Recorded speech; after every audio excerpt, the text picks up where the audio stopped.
Okay, we are going to start because honestly, it's out of my sight. Where are the speaker? Even they compromise. So I think that just because Victor is here, probably we could start. So basically, welcome to the webinar of today. That will be, let's say, shorter as was expected. Today our webinar will be about industrial symbiosis and zero waste. Okay, and basically we have one speaker that is our colleague, Victor Azamfirei, Unida. Azamfirei Unida. Sorry, yeah. He is I could do a short introduction of Victor. Victor mm, is currently a postdoctoral researcher and lecturer at Nova School of Science and Technology in Portugal, and also he is a researcher in the specific unit of mechanical and industrial engineering, part of the Associated Laboratory of Intelligent Systems as well. Also, he received his PhD working in the Mälardalen University in Sweden, and also he has done previous training in different organizations or different countries like Spain and Sweden. In general, his research focus on smart manufacturing, zero-defect manufacturing, as core industrial symbiosis, but also sustainability or lean production. Today he will be presenting one of their project or their work done basically about two zero defect and zero waste manufacturers, and he will explain a little bit the symbiosis of quality management and application of automation. So Victor, thank you so much for being here. I think that you could share your screen. So when Yes. you wish, you could start. Yes, I need permission from your side to I share the think screen. you now are allowed. Okay. Okay, perfect. Thank you. So thank you so much let me know if you see my screen. Okay. Yeah, now I can see it. So thank you Yes. for the invitation. I have more slides because I give a summer school. So if you want, we can be No here for worries. 1 hour. You have time. Yes. You could go. Okay, thank you. So today, like the presentation, I was focusing more on the zero waste part, but at some point we can talk about like industrial symbiosis and how micro and macro zero waste combine. But let's start with the macro minor one, the method. So I'm gonna start with this slide from Siemens about how we change production over time. So basically, we started around here with general purpose machines. We had general ones, we had creeds that were crafting stuff. And once they were crafted, they would put their label of quality that they would put imagine like a wooden box. They would say like this was crafted in France by this creed uh, with proudness. So the customer needs was a lot, like it was made based on individuals, and the supply was very low. And over time, we went from a pull type of business to push. And here we are in 1913, where production volume starts to increase, but at the same time, we start to decrease this customer need. So, as Henry Ford said, everyone can afford a car as long as it's black. And that's how we went to mass production in 1955. Everyone could afford everything, but there was a limitation in terms of what you could purchase.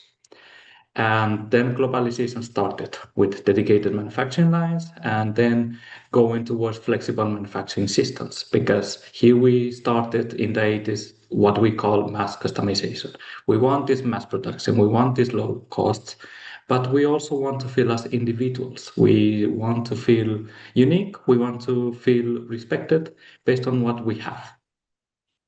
And here is where we start with this reconfigurable manufacturing system. So not only I'm flexible to do many type of products, I can reconfigure the machine to accommodate even more.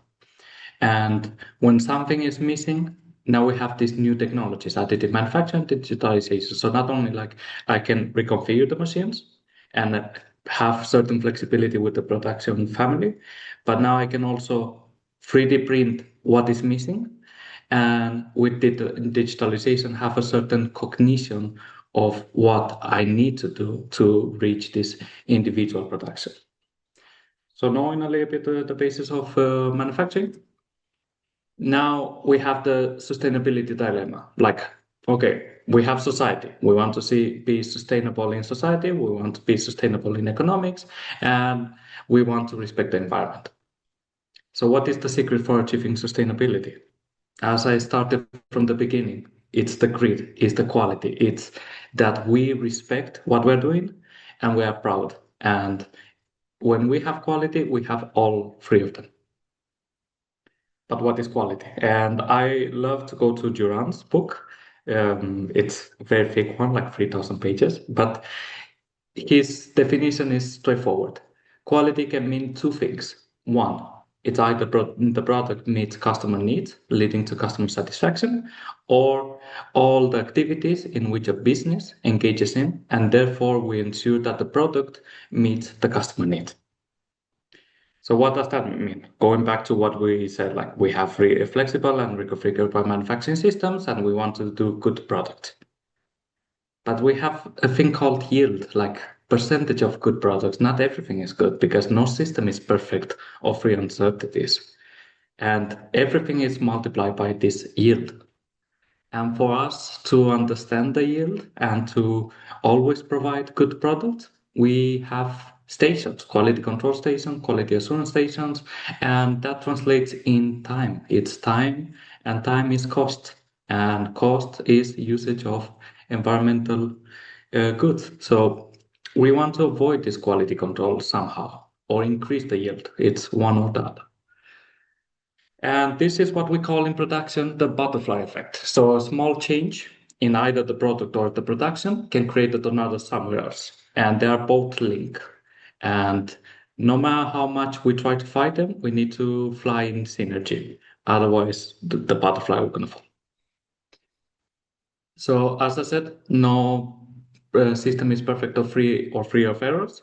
If we touch one thing in the manufacturing, the design is being affected, and probably the customer says that's not what I wanted, or the customer wants something new, and the manufacturing system is not ready to accommodate that voice of the customer, that new design features that we are not experienced with. And what do I mean by that? So we either have physical defects that the product doesn't have um, the like taking a shoe, the laces or the color is mismatching, physical defect. From the manufacturing side, we can overproduce, make more than the customer has in demand, and therefore we're using resources that we should not use in the first place. Waiting times. Time is usage of resources. Not using the right talent, not using the right skills and knowledge. Transportations, we also want to avoid this. This is a big thing with the globalization. Inventory, if we overproduce, ergo we have inventory. Motions and extra processing, waste connected to high quality that is not required.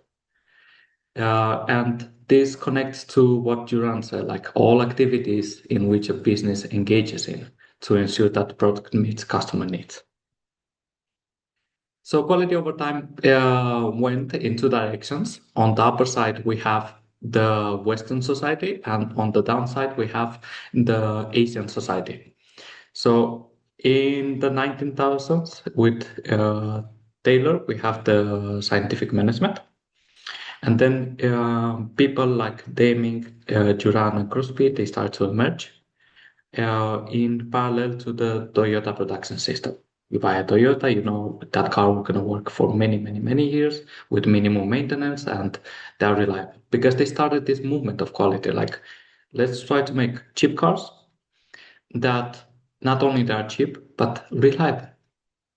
And that's when like we have these two worlds. Like, okay, They created the Toyota production system, then the theory of constraints, then lean manufacturing, which is more like the international word.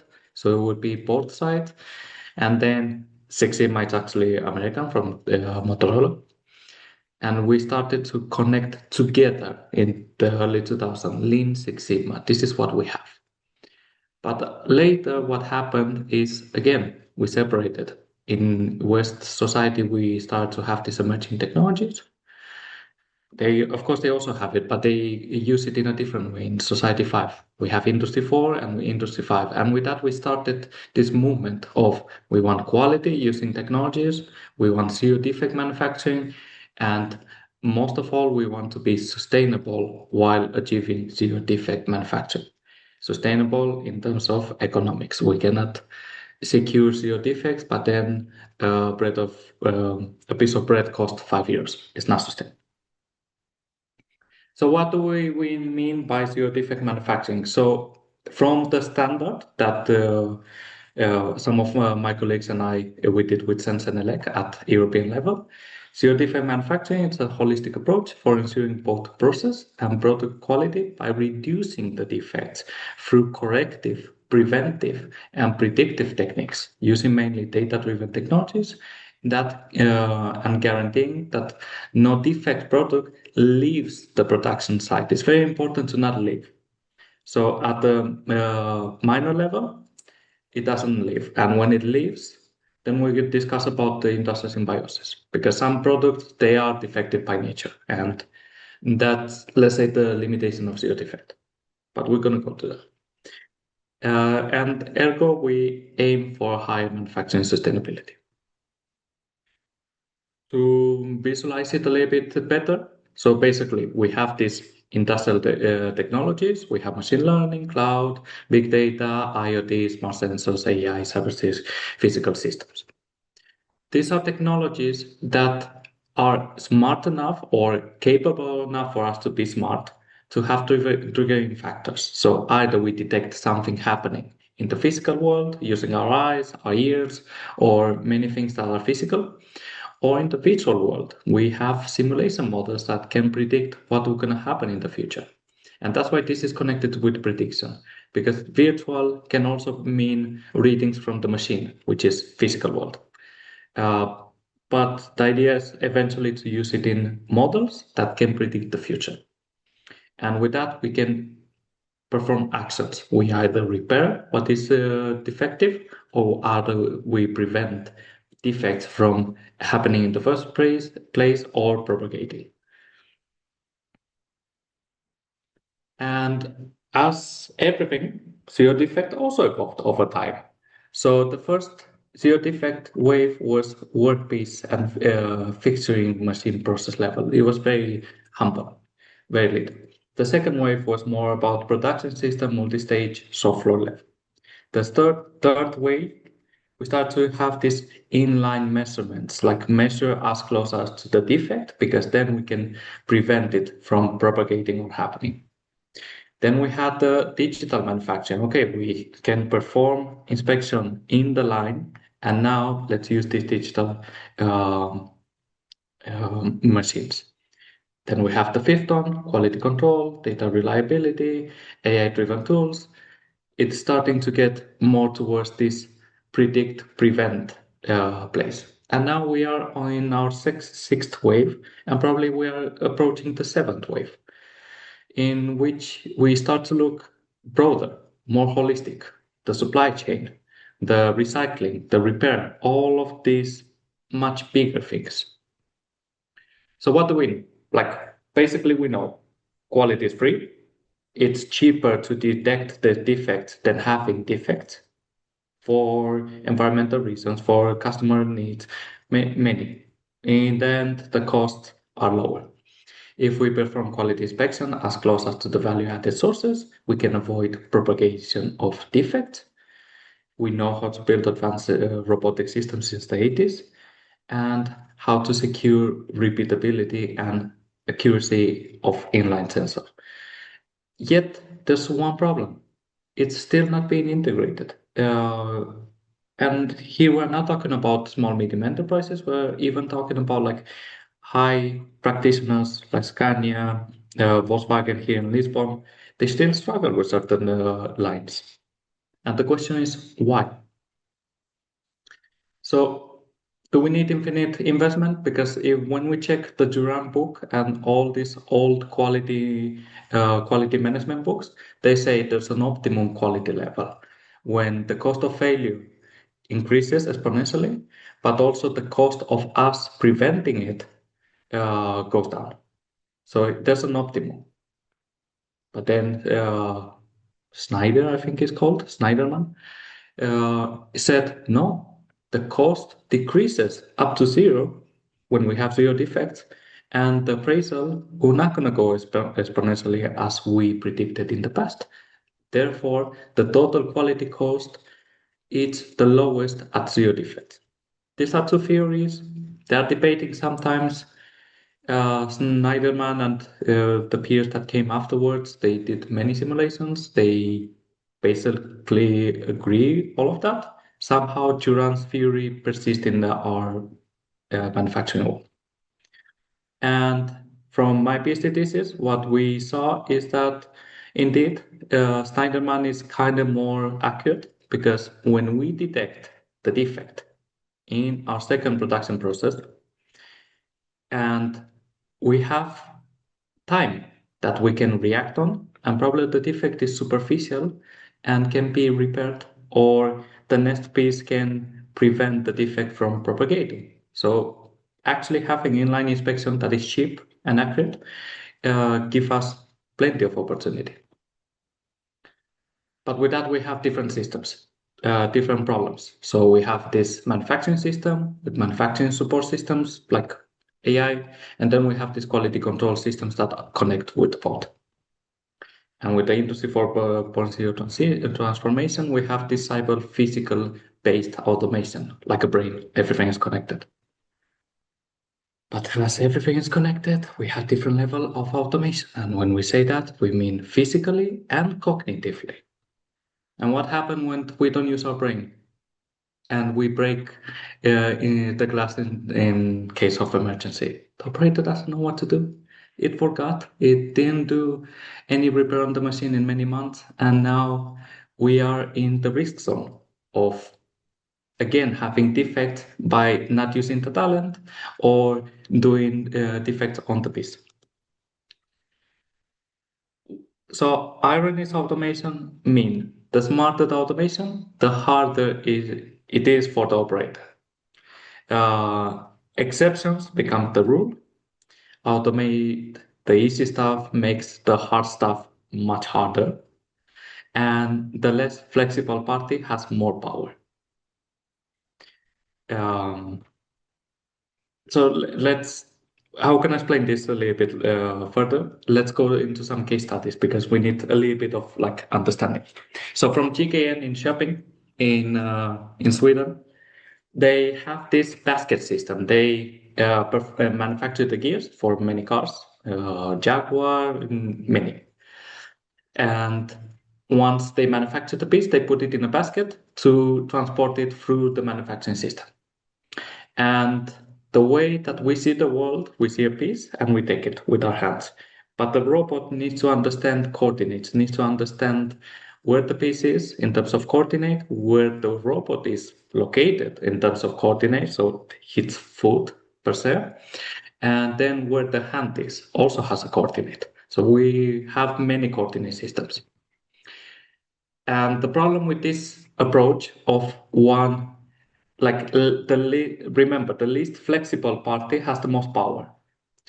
So the basket is not updating. It's always in one spot. And when we change the gear, the contact point changes, the center of gravity changes, and the orientation changes. So these are changes that they were not seeing it. And when they were not seeing it, with this angle in center of gravity and also like where it would go, where with all the coordinate systems of the tables where they would put the baskets or the robot acting on it, what would happen is that unknown condition baskets that probably have been repaired, they have been using it for 10 years, they would go into this, and then they would have this massive defect from like collision. And then we have the human factor. The repair station would talk with the maintenance department and say, I believe the robot is not well programmed, change it, they will not document it. The repair station would repair it ad hoc, so again, not documented, and the loop continues forever. And this is not sustainable. And when we received the basket and we performed some basic laser scanning, we saw that everything was disconnected from the original CAD design. And remember, computers are the most flexible one, and they understand that. And physical is the less flexible one, and their ergo has the most power. So the design can be altered from the supplier, from decades of wear, from remanufacturing and structure control strategies. Small changes can create a tornado somewhere else. They would create additional activities for compensating. And again, this design and manufacturing, they are constantly trying to balance each other. And that was the physical study. And then we did a simulation study. And for simulation, we need to see things from a function, structure, behavior.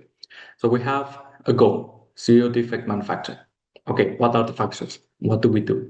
We do detection, we predict, we prevent, and we repair. How? Through a behavior from a machine and from a human resource that interact constantly.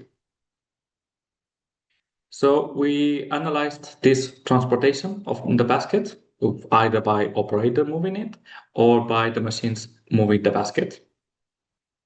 And to protect the company, we assumed certain numbers that are accurate yet not real world representative. Again, ethics. So we need to protect the company. And we only took one station. So 50 robots, 10 operators. So basically 5 robots per operator, one overarching team leader that does all the maintenance, one repair operator, and around 2,000 fixtures broken per month. Again, this is one station that received 2,000, but it's actually 2,000 for the entire plant. So the numbers might be exaggerated. The cost of fixture per unit is 100 euros, and the cost in case there's a collision between the robot and the fixture, the gripper also gets damaged. So it's also 100 euros. Since this study was performed in Sweden, the average cost of an operator is 50,000 euros. I know that's a lot. Maintenance is the same salary, and repair operator is the same salary. So in scenario 1, we went with detection strategies. Okay, the goal is zero-defect manufacturing. What do? We ensure 100% detection of defect during production. How? Integrating cameras, giving eyes to the robot, the change of lighting system, real-world imaging, processing, and additional human roles. So robotics engineering for setup, no more talking between them and changing things ad hoc, actually like people understanding what is happening. And that would translate in the cameras triggering defect. Then the operator interprets or verifies ambiguous defects, or a robotics engineer refines the detection algorithm.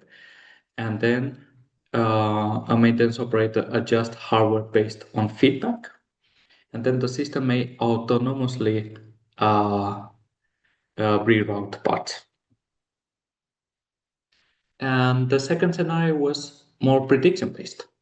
So predict and prevent downstream defects or collision by identifying deformed or problematic basket before re-entering the robot cell. So at the very beginning.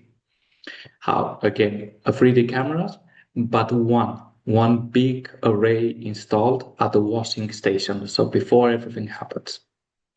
With the decision logics like pass, block, reroute, and updated handling system for the robots. So the robots will still be blind, but then the least flexible one, which is the basket, would be more controlled. So the baskets are scanned and deformation is detected. flagged by the system, maintenance is notified, detective baskets removed or repaired, and then clean and conforming baskets continue in production. What are the simulation results? Current situation, the baseline, horrible. We're losing money, and it's not great. Scenario 1, we are controlling more. The crashes decreased. The part recovery factor is the same. Current situation, the scrap parts, less. We are still losing money, but in terms of savings per year compared with the investment, it's kind of good because it's a low investment. The Ray one implies a much higher cost. We have higher savings, but again, these are things that every company and individual needs to understand what they need. From our study, we saw that the return of investment is much higher when you give eyes to all the rockets. So detection. And why is this? Because the key risks are calibration drift and fragmented implementation, but the other one is underutilization of the system. We would have more control of the baskets, but then the robots would not accommodate future products. In a different study, it's not really the same factory, but we did the same concept, but from the operator perspective. So we saw what the operator was doing and why certain changes are not accurate. And that can come from something as easy as posture.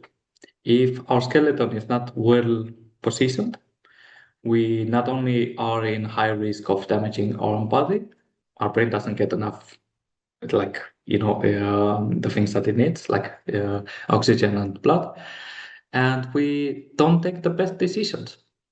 So in this case, we try to prevent possible damage to the operator, not the machine, not the piece, but to the operator by scanning their skeleton and by always scoring more or less how the work will be done, not what they are doing and how productive they are, because that's not ethical, but how they are doing it in terms of posture to correct it and prevent it. So again, this preventive mentality. And in another one, we again looked at this detection and monitoring, but how do they interact, like physical and virtual world? So we took a multi-process with different inspections, and we said, can we skip certain inspections? Like, do we really need to inspect everything in the physical world? Or does the virtual world have enough information for an algorithm to understand when to inspect to make it as cheap as possible? And what we saw is that by knowing the volume, the probability of glue being detached, because this was a glue problem, and the temperature of the solder paste, we did understood that you don't need traditional inspection all the time, and customized inspection is accurate enough, and you can save time by not inspecting all the time in the real world, because the virtual world is always happening. It never stops, and that data is underused and can save us costs. And now the last study, one that I did in Denmark with Alfa Laval, they make pipes, and those pipes are used for beer, for medicine, for many things, and they use those pipes for making clusters, and those valves are soldered together. They make different soldering gears, and then they connect the entire array. And one thing is that the center with the ports, they need to be aligned. When they are even 1 degree disaligned, especially in the medicine system, at the pharmaceutical industry, that creates an opportunity for them to happen, and therefore to have a defective batch through contamination. So our mentality was to have a selective assembly. So when defects cannot be prevented because it's impossible, then we need to make a defect something good. Like, okay, we understand that it cannot be better manufactured than this. And when they are put together, this creates either a play or an adjustment that it's out of tolerances. But when we combine them like a puzzle, then which we call selective assembly, then it's within tolerances. And by using either a robot and a fixture or two robots, we could control this 90-degree manufacturing with the peg-in hole problem. And the two robots would use a laser scanner, so very simple, accessible lasers that can be found. We used an absolute arm from Hexagon to inspect the robots and the pieces to have meteorological data for this study. And again, tolerances and coordinates, coordinate systems of the table, the coordinate of the robot, the coordinate of the piece, to create this common coordinate system. This happened after the GAIN study, so we were already aware of this understanding of the in terms of dimensions. And by having all the digital data, then we manage newer tolerances that prevent the company from having um, more contamination. And up to date, last time I asked them, I believe was 6 months ago, they still never encountered contamination. So the tolerances have increased by just knowing what two pieces to connect together and how to make it the peg-in hole assembly. And with that, I believe that's my presentation. You have my LinkedIn, and feel free to send me an email at the University of Nova Lisboa. And thank you. Thank you so much, Victor, for your presentation. Quite interesting, and I have already some question for you, but I will wait to see if someone from the audience want to ask you. As you know, as always, there is this question and answer box, so you could put there any of your questions. But in the meantime, I will profit that. Let's say I could ask you first. You mentioned that achieving zero-defect manufacturers at the end relies heavily on advanced industry 4.0 technologies. My concern or my question is, for example, I work mainly in not in automation, but more in with furniture companies. But in general, for example, also in Spain, the fabric, the companies are smaller. That's mean that they have limited resources realistic to maybe implement this approach of zero defect manufacturing. So, how can these companies try to implement this approach without, let's say, requiring a lot of investment? So when we made the standard for zero-defect manufacturing with Sensenelec and Dean from Germany, they asked the same question because it's not only like a Spanish problem. I come from Malaga, so I know perfectly. It's an European problem that we have 90 to 98% of our industries SMEs. So what we discussed was like, okay, first rule is don't leave defects from the factory plant. Like start with culture, start with this Japanese culture. Like one of the reasons why Toyota was so successful is people would be proud in what they would do. And when they tried to mimic the Toyota production system in country like Brazil and the States, it failed. And that's why they made them lean manufacturing system, because that's a more updated Western idea on control management. But in Japan, it's not about control management. It's about accountability, it's about responsibility. So I Mhm. would say we start with the people, which are those that do the work, and then we help on what is needed. And as technologies advance, then the cost decreases. The laser study that we did in the very end, Mhm. we started with the red light laser. That's around 30,000 euros. And then we did a blue light laser, which is double the cost or even triple. The blue light was obviously better, but the red one was good enough to prevent this accumulation of defects, of impurities. And that's like everything with automation. You can buy an APB robot. They are pretty accurate and decent, but they're also one of the most expensive ones. And you can use a KUKA or a universal robot, which are very cheap, inaccurate. But the question is, because I believe I put it here with Juran.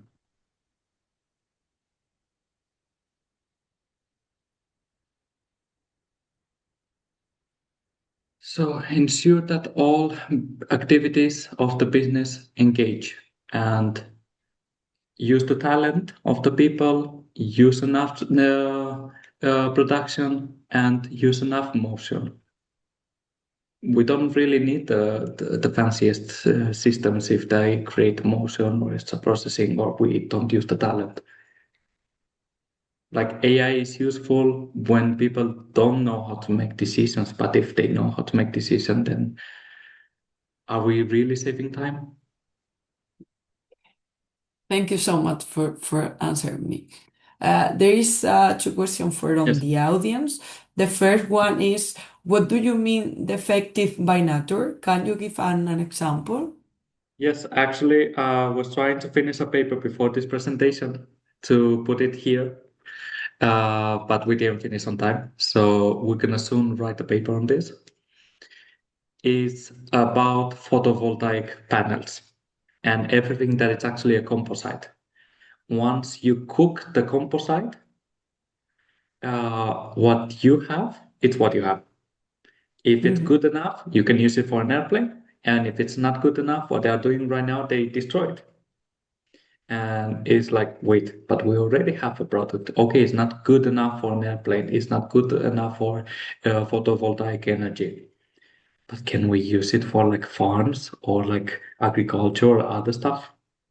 So that's what I mean by zero-defect manufacturing is at the minor level, at the shop floor level, and it has limitation based on the product because some products, once you cook it, that's what you get.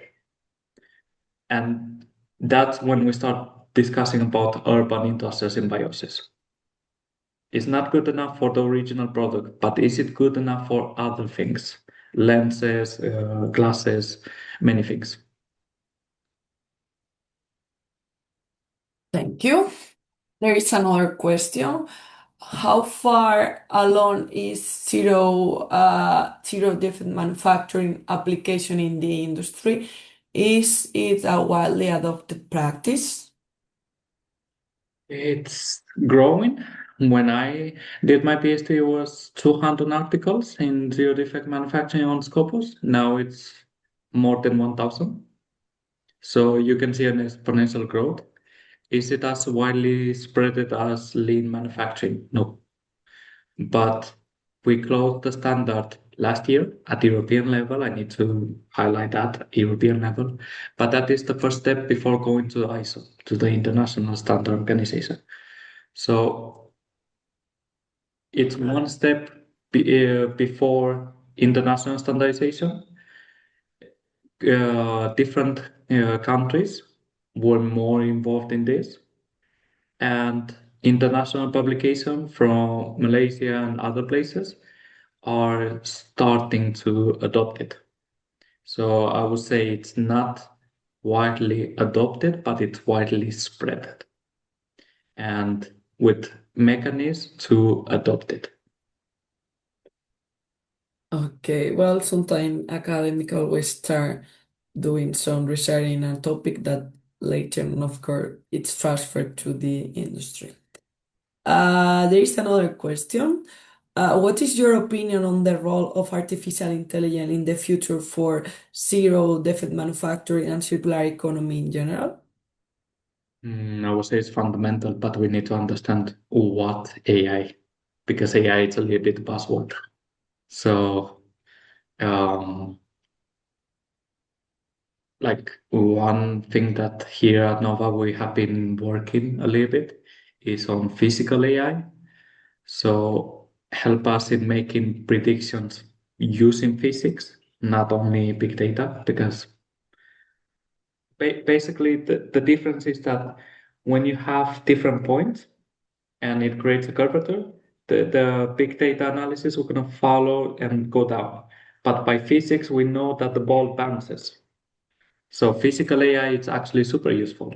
And generative AI to again generate like predictive routes in an urban industrial symbiosis using CDM as basis. Okay, like we have this photovoltaic that are damaged, and we need some type of intelligence to talk with all the thousands of companies in our surrounding who want these scrap pieces. For the human mind, that's very difficult. Uh, So I would say, yeah. But to summarize, AI it's useful if used properly. the person that wrote the question pointed that what he wanted to ask you is more the evolution of zero-defect manufacturing with the use of artificial intelligence, also, like pointing that part. Zero, yes, it started with the idea of using AI. Okay. It started. Now it's going to supply chains and urban industrial symbiosis. That's the direction that it's heading now. And for that, you need even more AI and the so-called as a service, software as a service, manufacturing as a service, all the as a service. So those two are critical, and it started with AI. So we're gonna always evolve with AI in it. Okay.